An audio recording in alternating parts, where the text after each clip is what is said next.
Hey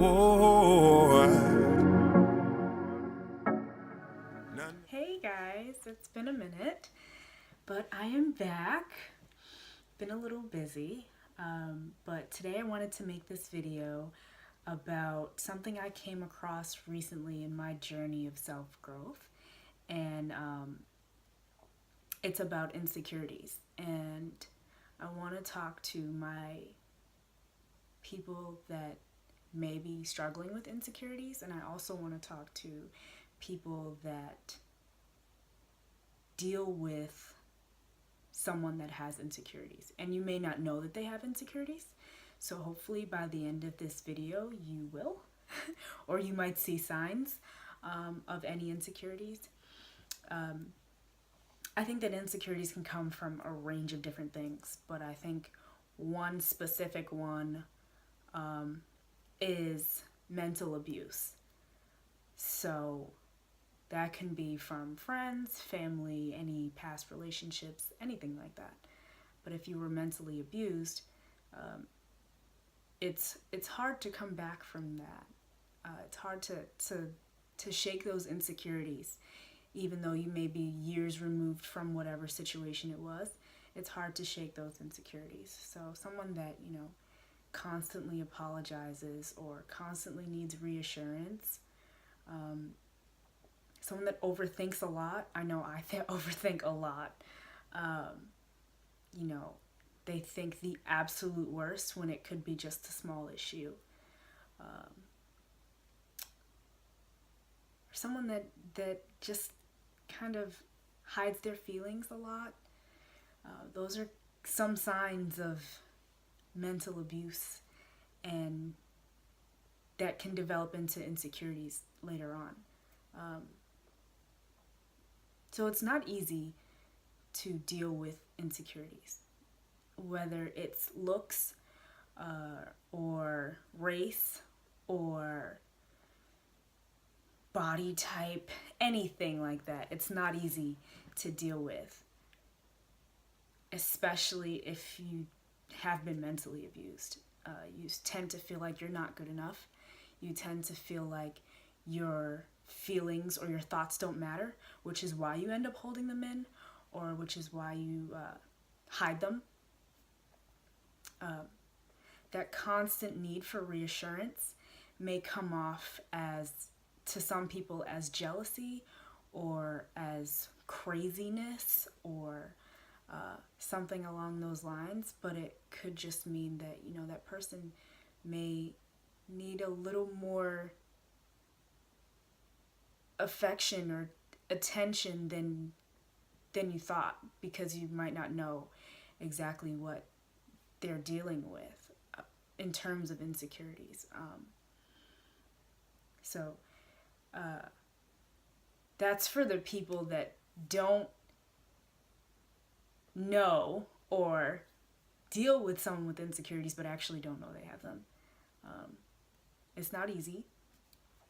I have a lot of insecurities myself, and I know I'm a lot to deal with for some of my friends and family, but I really appreciate them, because without their support I wouldn't be able to do things like this, have that self-growth, and then be able to help other people, hopefully, this way.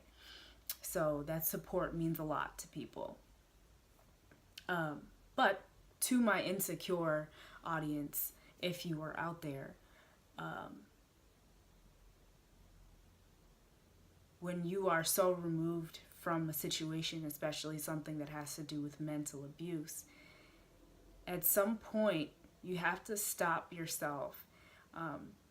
Take a step back and look at your actions or your reactions to things, and start asking yourself some questions and see if there's anything that you can start to take back from that mental abuser, including your insecurities, because you have the power to change that.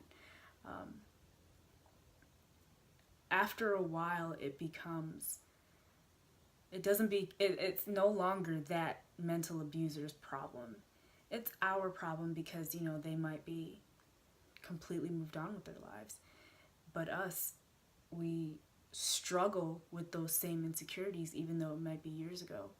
We struggle with what turned into insecurities, and now it kind of messes with our day-to-day lives today. And that's not fair. So the other person can't change that. If it was a relationship, a friendship, a parent, a sibling, they can't change that, but we can. So we have to start to take our power back. So you have to sit and ask yourself, at what point is it now our issue? Is it now our problem to deal with, and our time to unpack our baggage? Because we don't need it. Promise, we don't need it. But I had to take a step back a couple times for the last few weeks and look at some of my actions or reactions to things, and I started to wonder, why would I act like that, or why would I overthink that much, or why do I feel like I'm not good enough to get a full-time job or finish school or become what I truly think that I should become. And I started to realize that I still harp on my insecurities a lot more than I should. It's hard because we know that we're so much better than we actually tell ourselves, than we actually let ourselves believe.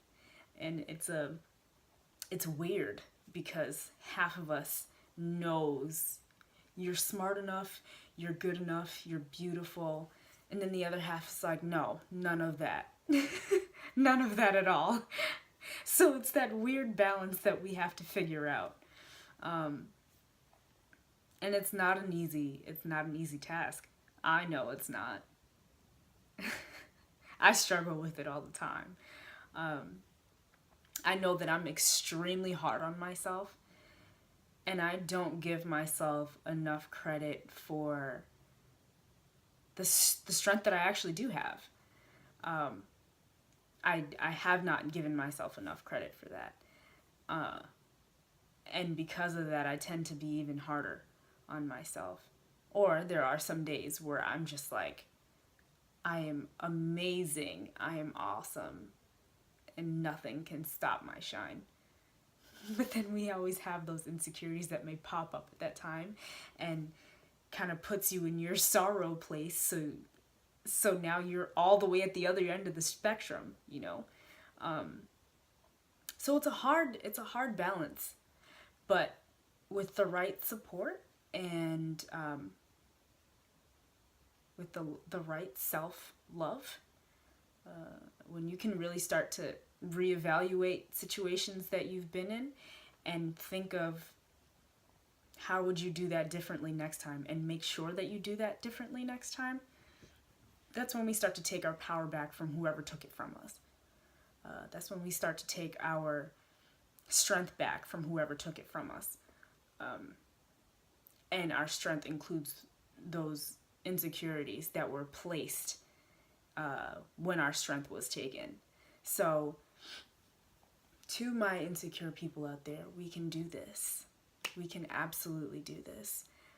We are obviously strong and resilient, but we have to take initiative. It isn't someone in our lives that can, we constantly look for reassurance, we constantly look for help, but we're looking for the other person to do the work, or the other people in our lives to do the work, and they can't do it for us. So we have to take initiative, and it's okay to ask for help. It's okay to let people know, I'm struggling with this, which is not easy because I don't let anybody know anything. And that's one of my biggest problems. But it's okay to ask for help, but we have to realize that we are the ones that have to put in the work. It's just like anything else in life. It's okay to ask for help in school, but you're the one that has to put in the work in the end of it for you to get to the end of the semester with a good grade or graduate or whatever the case is. We are the ones that have to put in the work for this as well. And this is us. So we're working on ourselves. Nobody can work on us better than us. Even though parts of us were taken by someone else, if we were mentally abused, or if something was instilled in our heads that took away some of our power or took away parts of us, we always have the ability to get that back. So we need to start doing that. I need to start doing that. If anyone else is out there with me, please start doing that. So that we can just be better people for ourselves, for the people in our lives, and to the people in our lives that might not necessarily understand why we do the things we do or say the things we say. These are the reasons why. So we might not always be crazy. We might not always be forever in our feelings. It really could be something deeper than what's on the surface. So just remember that. Try to keep an open mind about it. And hopefully this helps someone out there.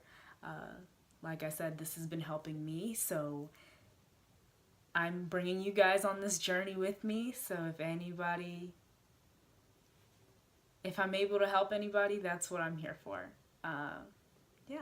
So I hope you guys enjoyed this. I know it's kind of long, but I hope you guys were able to get something out of it, or you can share it with someone that might be able to get something out of it. But don't forget to love yourself, be surrounded by good people, and live your life and have fun and love hard, because love is fun. And have a good life. Live a good life, because that's what you want. So, okay, I will see you guys very soon. Our next episode will be mental health in Black communities, what we can do to make that better, why it is the way it is, but definitely what we can do to make that better, to raise that awareness. And if you guys have any suggestions for me, what I should be talking about, what you want me to talk about, what you would like my panel to talk about at some point, let me know, comment, subscribe, and I will see you guys soon. See you later. Bye.